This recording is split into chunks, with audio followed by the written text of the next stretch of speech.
everyone! So, it's been a little while since I updated. So sorry this might be a long video as I'm going to try and get through a lot of things that have happened.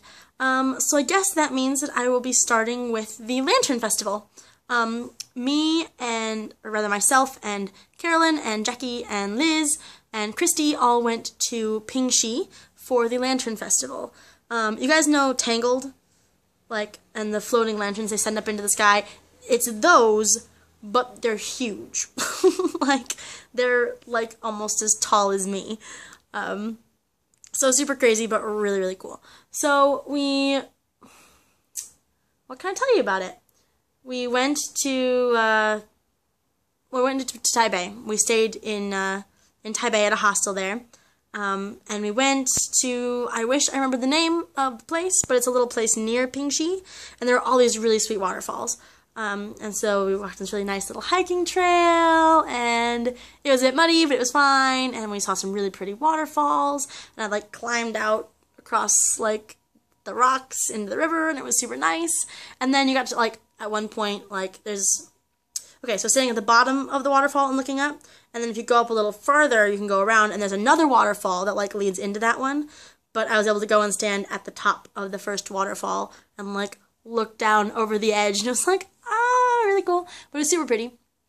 I then got on the most crowded train I have ever experienced in my life. It pulled into the station, and there were already so many people on it. My friends and I, were running to different cars trying to find one that we could get into. And I was one of the last ones, and I'm like, oh my gosh, if I don't get on this train, I don't know what I'm going to do. Because I don't know when another one's coming. I'll never be able to find my friends. I'm like, ah. So thankfully, we had ended up chatting briefly with another group of foreigners at the station. And I saw them, and they, ushered me in. And Amber, who's actually a Taiwanese girl, but spoke awesome English, actually, physically, pushed me forward and held me into the car while the door closed behind me. And then I could, relax and lean against the door. I have never seen anything like it. People were so packed in like sardines. There was, zero personal space. But it was kind of fun. It was really cool because the foreigners we were with were super fun and super nice. And so we chatted with them and had a lovely time. So we get to Pingxi, and it is crazy, so busy, and there's a night market going on, so there's all this good food being sold, and people are just packed in everywhere, and you just look up, and there's just this massive lanterns just go soaring up into the sky, and it's so beautiful. So we push through, we get some food, we're hanging out. We didn't get to light off a lantern you had to have tickets to go and do it with the big group of people, but we got to go watch them do it, and then we got to light one off by ourselves, just kind of in the street. It's a little bit dangerous, actually, because I saw several, they're just paper. They're paper, and some fuel is attached to the bottom, and you light the fuel and it fills it up and you go. But I definitely saw several catch fire and just plummet. And in these crowded streets, and you're like, oh, there it goes. Ooh, okay, hope that doesn't hit anybody. There were several, in the trees, but it's so, wet here that it's not, there was no real, and the firefighters were there, obviously, so, it was fine. But there was at one point, from up somewhere, the fuel stuff was, dripping, and, you see these bright blue little balls of fire, just, hitting the ground, and I'm like, but we got to write our wishes on the lantern and set it off, and it was super, super beautiful. Like every trip, it was not without its mishaps. So we finally get around to lighting off our lantern, and we're like, all right, well, we'll send off our lantern, and then we'll take off before the crowds leave. And it was just before 9 o'clock. We send off our lantern, and literally, as soon as it is in the sky, everyone starts to leave. The festival ends, bam, 9 o'clock, and we're like, because now we are trying to leave at the same time as literally everyone else. So the ways to get back from Pingxi to Taipei are you could take the free bus or the train. And I think we figured the train was going to be worse for some. I don't exactly know, but we ended up taking the bus. And we kind of just stood there in this massive line, moving forward 5 or 6 feet at a time every so often. Felt a bit like cattle. And we stood in line for almost 2 hours, just standing there waiting. And we finally got let through this barrier, and then we waited some more. And then we finally got on a bus and had to stand on the bus for an hour back to Taipei. It took forever. Okay, we had told our hostel guy, because we hadn't actually checked into our hostel yet, that we told him they would be there around 8 or 9, and by the time we got to the hostel, it was 1 in the morning. And my phone had died, so we couldn't email him and be like, hey, we're gonna be late, please don't give our rooms away. So we didn't know if when we got to the hostel we were gonna have a place to sleep. Jackie had left a little earlier because she was planning to go back home to Fengyan. She wasn't gonna stay in Taipei that night. But because, even for her, so she left earlier than we did, so she was separated from us. But because the transport was so crazy, she missed her bus back to, or train, I think it was a bus, back to Taipei. Or back to Fengyan. So, and she couldn't get a hold of us either because my phone was dead. So Jackie's just chilling by herself in Taipei, and we're stuck here. And my phone just lasts a little bit. I turn it on enough to hear from Jackie to know that she's stranded in Taipei somewhere. And that's about all my phone was able to do. I sent her a message, or actually Carolyn did via my phone. And it was all just a little bit stressful. But we managed, we got back, and our rooms were still there, and there was an extra bed for Jackie, and so we got a hold of Jackie, and she was able to come, and all was well. It was all fine. Bit of an adventure. And then the next day, we went to the museum in Taipei, and that was really cool. And what else did we do? We did something else in Taipei that day. I don't recall what we did. Oh, we went to Chiang Kai-shek's house where he lived, and there was all these public gardens, and it was really pretty and all this stuff. So it was a really nice time, just kind of hanging around Taipei with some really cool girls. So that was that. It was a great time. Hey, beautiful. Oh, yeah. Good. I'm filming, so if you don't want to be on camera, okay, just so you know. Anyway, this video is so long. Okay, so fast forward through an uneventful week to today.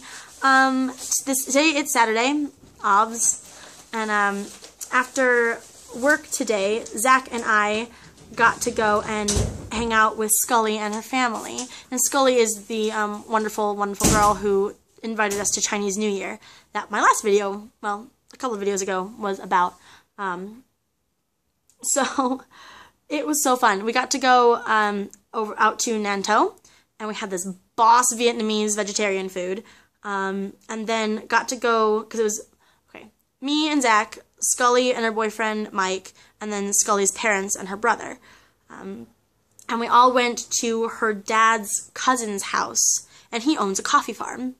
So we just kind of sat around in the living room drinking cups and cups and cups of various kinds of coffee.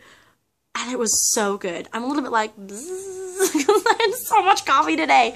But it was all super, super, super good. And they were so sweet. Just so nice. You would think that sitting around not being able to understand what's being said would get old after a while. Like, you would think, well, I don't know what's going on. It's just essentially gibberish happening around me. I've got nothing. But there's just so much joy and laughter and the bits of communication that we can accomplish, and then Scully and Mike translating for us. And it just is so fun. I just loved sitting around and listening and watching and just taking it in.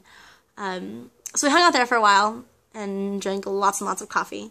And then we drove up into the mountains to the actual coffee farm and got to see the trees and try this awesome, awesome fruit called pipa, which apparently in English is loquat, but I've never heard of that either, so it doesn't help me much. But it's super, super good, absolutely delicious. Scully's dad actually, bought a bunch of them, and of course gave us a bunch to take home, because they are the sweetest people in existence. And that's just the way it is.